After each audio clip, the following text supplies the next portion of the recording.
Man, I really wish I could play Carnival for 2024. Carnival in 2024. Have no fear, your King Chihuahua is here.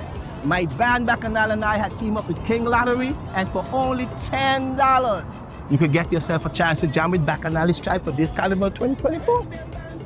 2024? 2024. And it's only $10? $10 at every location. I was just thinking about jumping. What are you waiting on? Come on. Oh my God, thank you so much. I'm about to call my friends and let them know right now. Thank you. You're welcome. All right. Hey girl, let me just tell you, I'm about to go to King Lottery. Yes, $10 and you can get a chance to win a free costume and jump with Bacchanal Tribe. Yes, at King Lottery. Girl, I'm right around the corner. All right, cool. Bye. I'm about to go over there right now.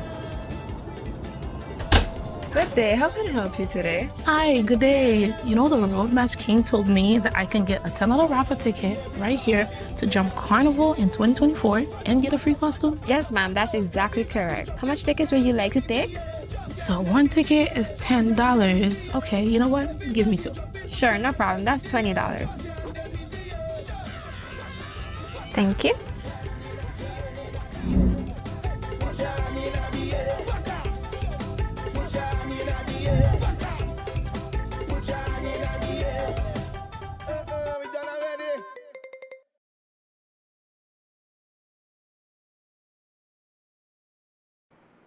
Welcome to another episode of Speak the Truth, y'all. I am your humble host, Earl Levons Sr. Thanks for tuning in. And first, I'd like to start with saying a big thanks to the Lord Almighty, to the God, for allowing us to miss Hurricane Lee. We were celebrating Irma's anniversary, and then to be faced with Hurricane Lee and see the size of Hurricane Lee and what Hurricane Lee was about. I'm like, whoa, But again, my God is merciful. My God is very very great to me.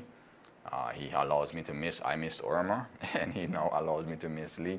So I just want to thank him and say I appreciate his mercies, man. His small mercies is big, because we can't take another hurricane. We can't be set back to the Stone Age. We just can't afford to be doing those kind of things, So that's the first thing I like to say. I would like to thank the Lord God Almighty for allowing us not to experience or not to put us through suffering and not to decide that we deserve to get hit by a hurricane, direct hit by Hurricane Lee today. So that's first. Give thanks and praise to the Almighty God. All right, secondly, I'd like to say that I'm very big on men's mental health awareness. I don't believe that is given enough attention, or I don't believe is mattering as serious like they should matter in St. Martin. And it's troubling to me that we don't take our men seriously. Because if you don't take your men seriously, then you don't take your boys seriously. Because boys to men is boys to men first. You understand? And what recently happened, and I'm not trying to tie into nothing, I'm just going to speak my opinion and how I feel about what happens in St. Martin. We just had a young boy there commit suicide. We just had a young boy commit suicide, yeah. You understand? It's very tragic. That's why I'm touching it. It's tragic for a society like us to be doing that. No, the reason why I'm touching it as well, because my understanding of suicide is different than your understanding of suicide. Probably. My understanding of suicide is this.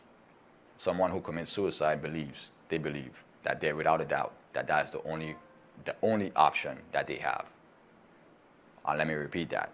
My opinion about somebody who commits suicide is that they believe that is their last option, the only option, the best option, that's the only option they have, and that's why they commit suicide. That's it. They believe that's the only option they have. So when I hear a child, or a boy, especially a boy child, to a single mother, commit suicide, and knowing what I just said about how I know what suicide is when somebody commits suicide, that's the last thing that's what they believe is the answer. They don't believe they could talk to their mother. They don't believe they could talk to their father. They don't believe they could talk to anybody else. They don't believe nothing can stop or save the situation other than committing suicide, and that is why they commit suicide. And it's a tragedy. It's a tragedy. And because of that, I'm going to advocate for men's mental health awareness. There's a suicide prevention awareness lantern light coming for Friday, September 29, 2023. I need the community to come out and support that. I need you all to understand how important it is for you to show your support to men's mental health. But more so that we need to break the stigmatism and say men have emotions as well. We have emotions as well, y'all. You know what I'm saying? We are allowed to have bad days. We are allowed to break down. We are allowed to cry. We are allowed to not function well. We are allowed to PMS as well and be on our periods as well. You know, same thing that you guys get away with. We could have hunger issues or we could have attitudes because we're hungry. Same way, the same way you want to be pampered and treated the same way a man should be considered as if he's a human being as well, and it could pass for him as well. But no, we have this toxic masculinity, which ain't real masculinity, and then we have the feminism movement that believe they are equal to the toxic masculinity movement, and then we are lost in society. And then we have boys and men who have no place to go, no place to turn, but to themselves, and that's the ingredients for detrimental society. So once again, y'all, the flyer is here. I would like to urge you guys to please stand behind this. Please stand behind this. Men's mental health awareness, suicide prevention awareness, lantern light. Save the date, Friday, September 29, 2023. Okay, I'll be there. I'm gonna get big involved in this. I'm gonna make sure that I fully push this, because again, I understand what suicide is, and it's a sad, tragic case that the boy decided that was it. So we need more awareness. We need to form more groups. We need to get back into do things that matters for the community, not for selfish matters, not for selfishness, not for selfish reasons. We need to get back to community living, community guidance, and that's the only way we're going to survive. Because if Hurricane Lee had hit again, we weren't ready. We ain't family, we ain't community oriented. We not so. You know, another COVID, another pandemic hit. We not community oriented. We not family oriented. We not nowhere close to living like a village. Or else these things couldn't be happening. We should have escapes, because once those things happen, there's no coming back from those things. So once again, I'm big on the suicide prevention awareness lantern light. Please save the date, September 29, 2023, Friday. I hope to see you guys there. Okay, I hope to see you guys there with that. Moving on, I'd like to thank the Minister of Everything. You know, the Minister of Everything for stepping up for the people them again. We know GB, you understand? And we understand that they don't understand how to do proper business. They're a private entity, but also a government company. So I appreciate the Minister for stepping in, telling them that, yo, listen, this is not how you're doing things. This is not how we're doing things, you know? Because again, we didn't hack you. I hack you, GB. You know what I'm saying? Let me talk to you, GB. Let me talk to you, real quick. Because me hack you, you understand?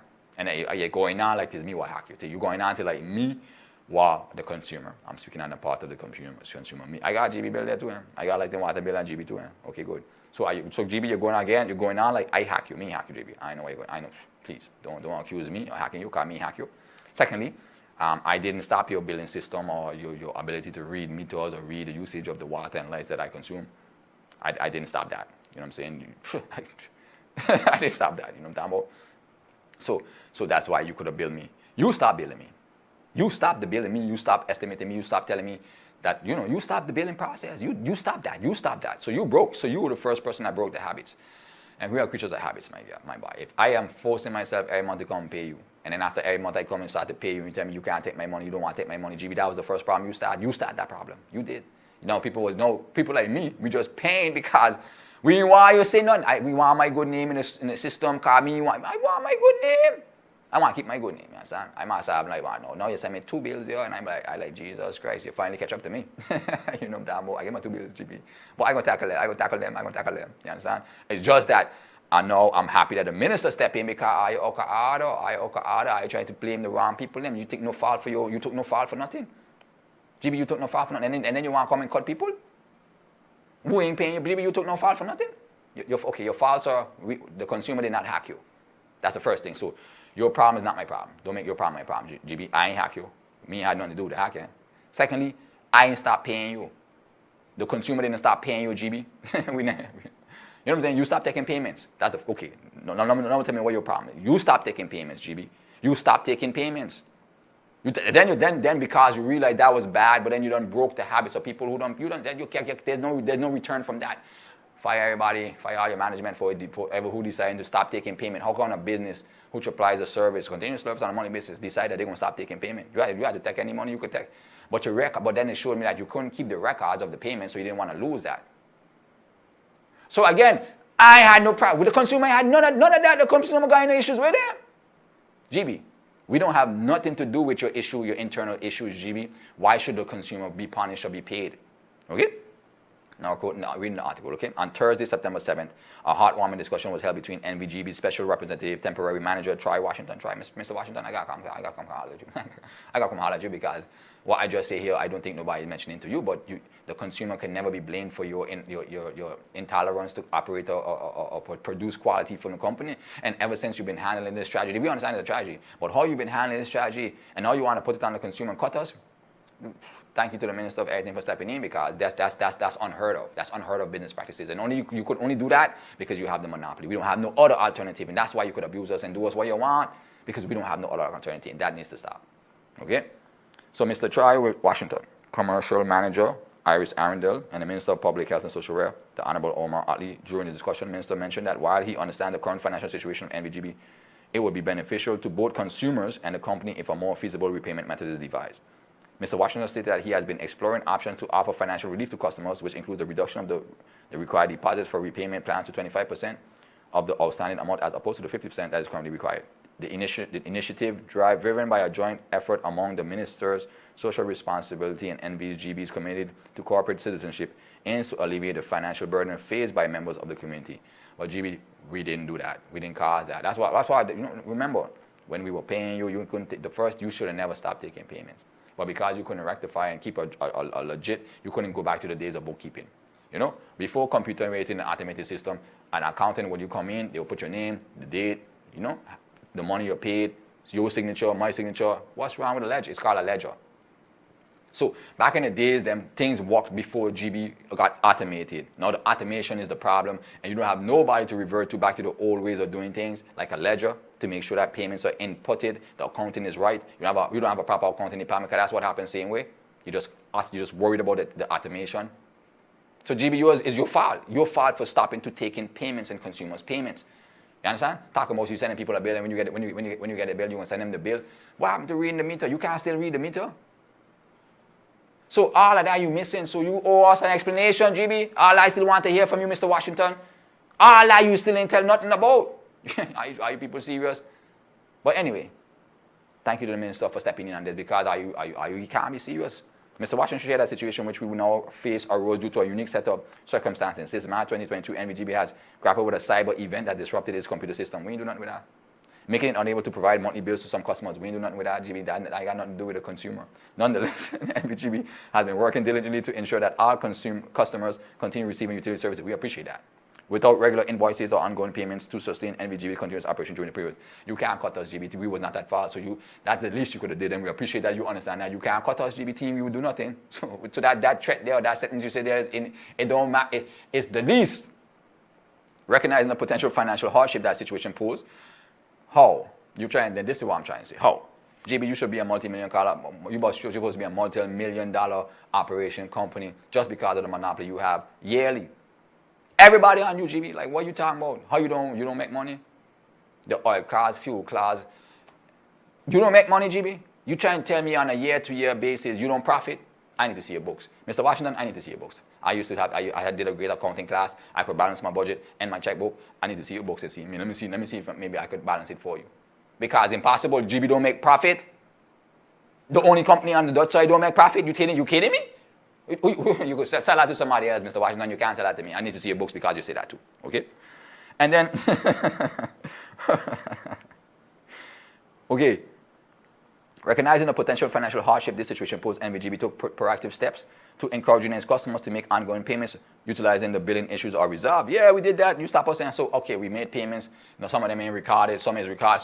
So GB, we did everything you say to do, and we still in a problem. No, you still want to cut us, GB. You understand what I'm saying? We follow everything you tell us, eh?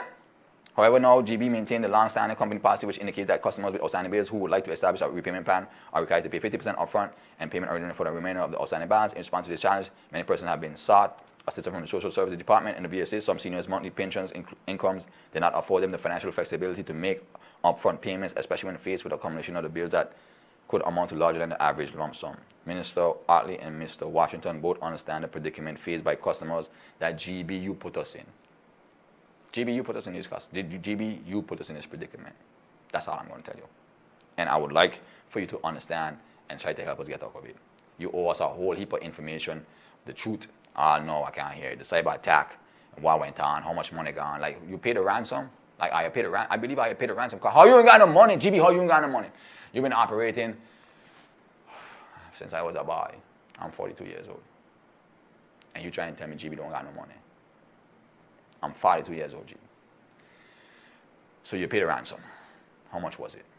You got to be the truth. Just come and speak the truth to us. We got questions. We got questions. Okay? So thank you to Minister for putting GB on the spotlight, because I already had questions for them. So yeah, I appreciate you, Indian Minister of everything. And check the books for me. Something don't add up. They either paid a ransom or something ain't adding up. And if you paid a ransom, then how come you got everything back? So then something ain't, a lot of things ain't adding up in GB. I need you to answer some questions, please, and thanks to the public. Because you're a public company. You want to cut us for what? We ain't stop paying you. You stop billing us. You stop checking meter. You stop reading meter. You stop billing us, GB. What you want me to do? What you want us to do? And then we still came in here and paid something on top. And all know we can't see the records of it deposited on no account. I know some of the people who got paid, who got in there and paid with the receipt, and they got the receipt in there and they can't see the money on the account because the bills them don't reflect it. So what are we doing now, GB? Talk to me. Okay. And last topic, I'd like to say thanks, man. Thank you so much, because again, I'm not perfect, man. I make mistakes sometimes. You know, I try not to, but I make mistakes. I'm human. And I just thank those people that take the time out to point it out to me. You know, I had a very interesting phone call from a lady. I didn't believe she respected me that much. I didn't think she cared. I didn't think she cared that much. You know, so she gave me a call, and she gave me an hour of her time. And she pretty much spoke about the foundation, Together We Can Foundation. And she pretty much told me that I was doing something good there. I know I was doing something good there, and I know I want to be there, so why am I not there? And then when I got to talking, she said, it's only because you resigned. You resigned, Earl. Let's be real. They tried to hold you accountable for something that you were doing that the whole board find that you could have handled better as the president, and especially as the president of the foundation. She said if it was my business, my own personal business, nobody can tell me how to run my business. They know how I run. You know, it's business, so I have my business practices. They understand that. But as the president of the foundation, as a foundation president, that was not the way to conduct myself, no way, form, or fashion. She spent an hour of her time to try to communicate that with me. Well, she didn't, and the way she gave it to me, she gave me a lot of energy, a lot of passion in how she told me these things. And that's what made the difference, that she took her time and spoke to me with passion to encourage me to do the right thing and realize that I was the one at fault. Nobody has done that. Nobody takes time to talk to Earl, you know, and I appreciate her for doing that. An hour, somebody I didn't consider a friend, called me and said, Earl, you know you want to be back in there. You know you're good. You know the foundation, you know, what's up with the foundation? You know you're good with the foundation. You know you want to be back with the foundation. You know you're a good president with the foundation. You know you like what's going on there. Why did you do that? Why you quit? When they try to hold you accountable for something that you did wrong, bro, you can't be corrected, Earl. I know better than that. You're the first person who could stand corrected. You could correct yourself. You know, maybe you was on an emotional high. Maybe you was hurt. Maybe whatever it is, but I know you can stand corrected, Earl. So let's go to that. So here I am, standing corrected and apologizing. Same way I did for Cindy, I'm sorry, Cindy Duran, when I said I should have never called her name, you know. But since I did that, we have to move on from there, and that's the difference. I'm a realist. When I don't do what I do, I move on from what I did, what I do, you know. And if everybody else can do the same thing, then we're good to go. But if you can't do the same thing, then I will continue to move on. That's just pretty much where they go. I have a lot of stuff coming, you know. But I miss the foundation. I do miss them. I miss my team. I miss my brothers and my sisters, you know. And I would like to apologize to them. I would like to apologize to the Together We Can Foundation for not heeding to the constructive criticism that you guys were giving me that night. Me feeling how I felt did not justify the fact that how I acted towards the kids and exactly not representing the presidency and not representing you guys to the fullest extent that I could have or I should have. I understand that now. And for that, I apologize. My whole gripe was that you guys called a meeting right after I done bust my ass for 8 hours, 9 hours, man. You know what I'm saying? Like, I tired, I drunk. You know, like, it was not a good setting it was not a good setting to approach me at all. After I done see y'all having a meeting to set me up and then having a, you know, like, it was not a good meeting at all. It was not a good setting to drag me into at all. I was not coming there peacefully. I was not coming, you know. I had to sleep it off and say, Earl, we need to talk to you on Tuesday's the regular meeting, but we're going to, you know, see you Tuesday for regular meeting. Gave me that respect. Since y'all didn't have no respect for me, it's why I took my own respect and quit with my integrity. Like I said, I'm going to quit with my integrity intact. I'm going to quit and leave with my integrity and my dignity intact. Because this is no way how you do, this is no way how we do things. Yeah, you want to reprimand me. I get it. Yeah, I did something bad that I couldn't see at the time. I get it. But that setting was not the setting to get. I was not going to get it at that setting. You know what I'm saying? That setting right there, and you couldn't convince me that nothing. I wasn't trying to hear nothing. I was not in the right setting to hear nothing because I just bust my ass for 8 hours watching how you do nothing but drink and then complain and criticize me. Man, nothing now you could tell me what I'm at then. Now that I've calmed down, and now that somebody who I never even knew she cared for me or liked me like that, you know what I'm saying, to even call me and give me an hour time, to give me a real talk, and then the passion she gave it to me, you know what I'm saying? I'm like, whoa. Like, you don't owe me that. She don't owe me that. So that was God. Anytime somebody don't owe me that, I realize that God is using them because he can't use nobody else. So that he uses that person to get to me.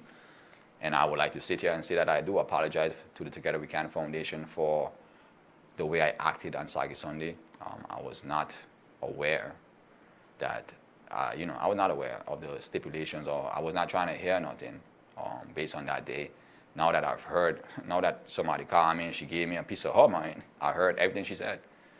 And I don't think that's what y'all was saying that night. But I guess probably y'all was saying that night. But again, I apologize because I was not trying to hear it. The setting was wrong. The timing was wrong. I didn't bust my ass. Like I said, I was kind of under some alcohol influence as well. So I wasn't trying to hear nothing. I was tired. I was trying to get home, take a shower, and, hit the bed. And that was not the proper setting for that. So that's my apologies to the Together We Can Foundation for the way I acted out while you guys tried to correct me on a problem that I did have. I was frustrated because I didn't have everything I needed, so I did actually take it out on the cheering them. I took it out on the tournament. I took it out on the people that running the tournament because I just wanted to run the tournament, but I could have did it in a better way. Now I understand that. Now I understand that because someone took the time, again, on a calmer level, an hour, she spent an hour on the phone, an hour to tell me these things. And I wholeheartedly appreciate her for that. I'm human as well. I make mistakes. Sometimes I can't see it. Sometimes I can't even see it. But if you take the time, the dedication, and you talk to me like a human, you treat me like a civilian instead of like an animal or try to rile up with me. And I, as a Muslim, I will meet you on the level you're trying to bring to me. I'm going to meet you there. And she brought sincerity, honesty, integrity to me. And I thank her so much for that. Because that changed my life. That she has probably changed my life. And here I am now coming to ask the Together We Can Foundation if they could accept my resignation. If I could take my resignation back, because we got work to do for the people of St. Martin, Together We Can Foundation. We got work to do for the people of St. Martin. I'd like to take my resignation back and rejoin the team and push forward. And with that, I'd like to say thank you for tuning in to another episode of Speak the Truth. I was your humble host, Earl Levons Sr. And yeah, we look forward to the next one. And once again, I thank God for small mercies. Hurricane Lee, thank you. Goodbye. Don't come again. Man, I really wish I could play Carnival for 2024. Carnival 2024. Have no fear, your King Chihuahua is here. My band Bacchanal and I had teamed up with King Lottery, and for only $10, you could get yourself a chance to jam with Bacchanal's tribe for this Carnival 2024. 2024? 2024. And it's only $10? $10 at every location. I was just thinking about jumping. What are you waiting on? Come on. Oh my God, thank you so much. I'm about to call my friends and let them know right now. Thank you. You're welcome. All right. Hey girl, let me just tell you, I'm about to go to King Lottery. Yes, $10 and you can get a chance to win a free costume and jump with Bacchanal Tribe. Yes, at King Lottery. Girl, I'm right around the corner. All right, cool. Bye. I'm about to go over there right now. Good day. How can I help you today? Hi, good day. You know, the Road Match King told me that I can get a $10 raffle ticket right here to jump Carnival in 2024 and get a free costume. Yes, ma'am. That's exactly correct. How much tickets would you like to take? So one ticket is $10. Okay, you know what? Give me two. Sure, no problem. That's $20.